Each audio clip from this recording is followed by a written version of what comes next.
Hey there, and welcome back as we start to wrap up our tour of the 7 wonders of the New World. So far, we've traveled from Chichen Itza to Rapa Nui, all the way to Mesa Verde, then to Machu Picchu, and then last week we went to the LSU campus to take a look at possibly the oldest man-made structures in North America. This week we're traveling back to Mexico to look at a different set of large heads. Sitting in the Mexican state of Veracruz is San Lorenzo. San Lorenzo is home to the Olmec, and is the oldest center of the Olmec civilization that we know of today. It's probably best known for the large heads that were found at the site, but even these heads weren't able to save the civilization. San Lorenzo only lasted for about 250 years. Before we can get into the site of San Lorenzo, we need to talk about the Olmec first. Who were they? The Olmec thrived in Mesoamerica, and they came to prominence sometime around 1200 BCE, and they were known for their trade networks that stretched as far as Nicaragua.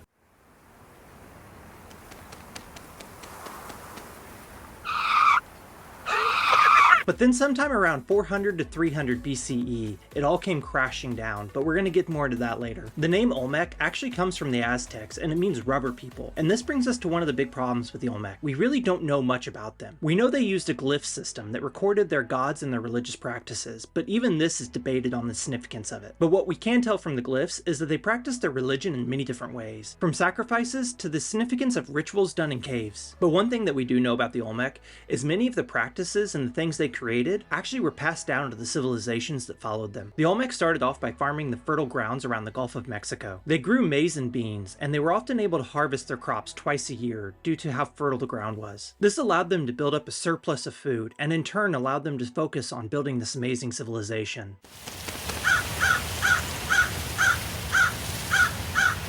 As I mentioned before, much of what we know about the Olmec is still a little sketchy, but the archaeological record has allowed us to piece together bits and bobs of their lives. And the one area the archaeological record has really helped is with their religion, but it still leaves many holes. We do know with their religion that they placed a large significance on the natural. They liked to worship in areas that related to the sky, the earth, and the underworld. Caves were viewed as a link to the underworld, while mountains allowed them to worship on all 3 planes. We don't know what the names of their gods were, only what they were associated with, like rainfall and the earth. They also associated their gods with many animals that were at the top of the food chain, such as jaguars, eagles, caimans, snakes, and even the shark. And it's even thought that they believed their most powerful rulers could transform into some of these animals, thus giving creation to what's called the were-jaguar. And it's thought they may have considered this their highest deity. They even worshipped a sky dragon that was held up by 4 little people, and it's thought they were to represent the 4 cardinal directions. We do know that many of the gods they worshipped passed down to the civilizations that followed them. And if we don't know the names of their gods, how do we identify them? We went through with a very complex method.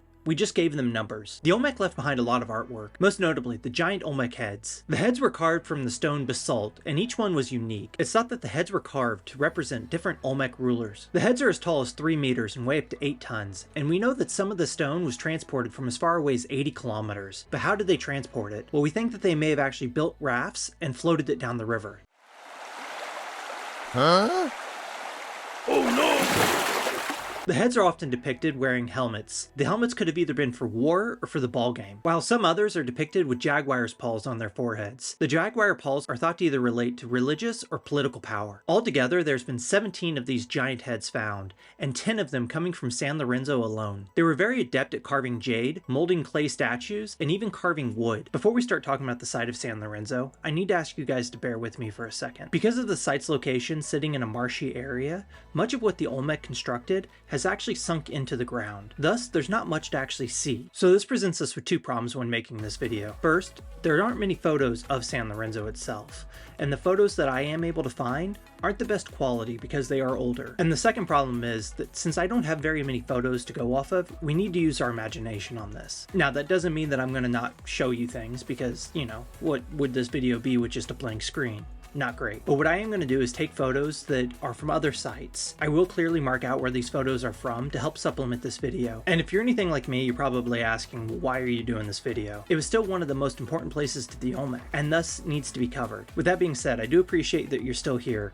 so let's go ahead and get back into the site of San Lorenzo. So let's talk about San Lorenzo now. It was founded around 1150 BCE in an area that was very fertile. It's known to have a lot of rainfall, thus making the grounds perfect for farming. It sits on a plateau 49 meters above the surrounding area. Around the site of San Lorenzo, there's around 200 mounds that would have had houses built on top of them. The houses were made of poles and thatch, and these offer an important clue to what San Lorenzo was used for. The fact that there were houses built there means that this wasn't just a ceremonial place. This was a place that everybody lived. The large stone heads from the site are probably what it's best known for, but there's also another place called the Red Palace. The Red Palace measures about 2,000 square meters. Some of the rooms seem to have served as living quarters, while others seem to have served ceremonial purposes. San Lorenzo was destroyed sometime around 900 BCE, and it seems like it was a systematic destruction. We still don't know who or why San Lorenzo was destroyed, but what we do know is that not too long after its destruction, La Venta became the prominent place for the Olmec, and it even became their capital. Even La Venta wouldn't last. It collapsed sometime around 400 BCE, and it's not clear why. One of the theories is that the trade routes that they used started to dry up and no longer could get the goods that they needed to sustain themselves. San Lorenzo might not be as large or heavily decorated with sculptures as some of the other Olmec sites were, but it still played an important part in who the Olmec became. Even though the Olmec are still much of a mystery to us, maybe one day we'll find that piece of evidence that helps us understand why San Lorenzo was destroyed. I want to thank you all for watching, and I want to thank my crew over at Patreon.